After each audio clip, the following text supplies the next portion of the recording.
Reports coming out from the University of Florida showing critical race theory playing a role in its admissions process.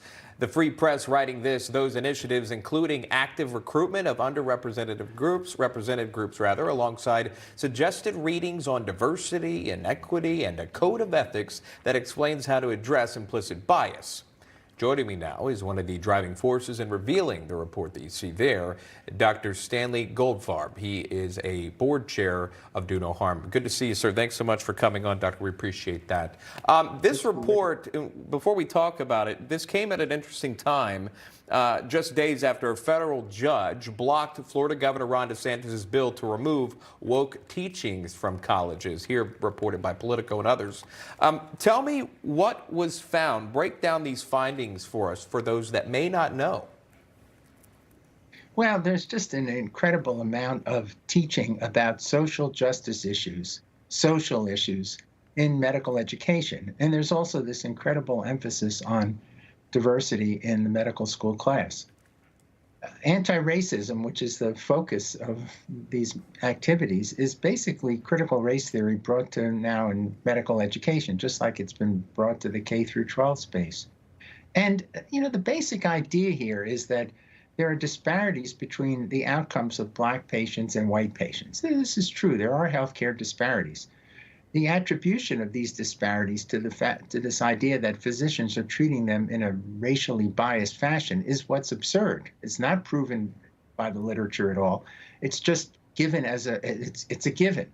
And then once it's a given, then all of these educational efforts are aimed at removing bias from medical students, when in fact the problem isn't bias on the part of medical students or on the part of physicians. The problem is a very complicated issue that relates to community activities, behavioral activities, genetic factors, and so on.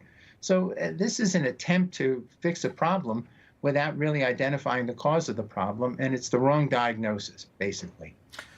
Well, the school released a document touting anti-racism, as you mentioned, in their program, even coming out to suggest that they prefer minority staff and students to, quote, overcome biases against underrepresented groups in medicine. How do you think that will impact medicine programs throughout the country? Do you agree with a statement like that? No, I don't. I think it's a problem. I think it will create divisiveness. I think it will create people feeling that they're being treated unfairly because of being treated as part of a racial group rather than as individual patients.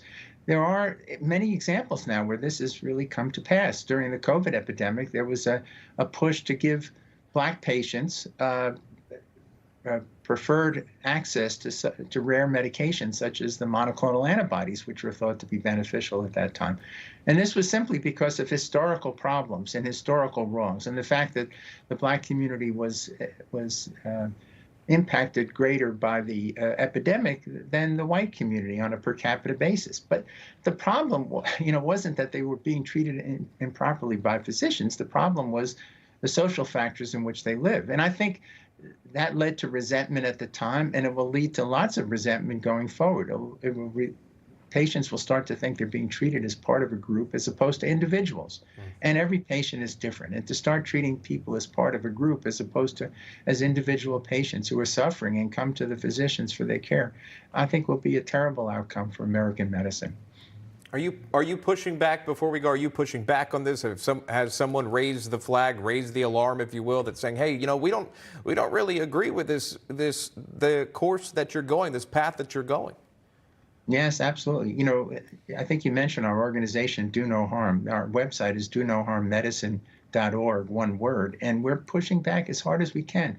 We're engaging in lawsuits, we're engaging in media, we're engaging in legislative actions, all to push back against what really has become almost a cult-like activity in medical education. It's just been, as I said before, a given that this is the problem with American medicine, and that American medicine needs to purge itself of all of its racial activities, which is just false. It's just absolutely not true. It's not based on critical research, and it's only going to lead, as I said before, to divisiveness. So if you're if your listeners will go to our website, they'll see opportunities to join us. It's a not-for-profit organization, and we're looking for patients and physicians and others to join in and help us push back against this unfortunate trend in American medicine. Yeah, there it is again, the website there on your screen. Look, everyone goes to the hospital at some point. We hope that we're not prioritized based on skin color or ethnicity, and hope that we get the help that we need. Dr. Stanley Goldfarb joining us live. Doctor, thank you.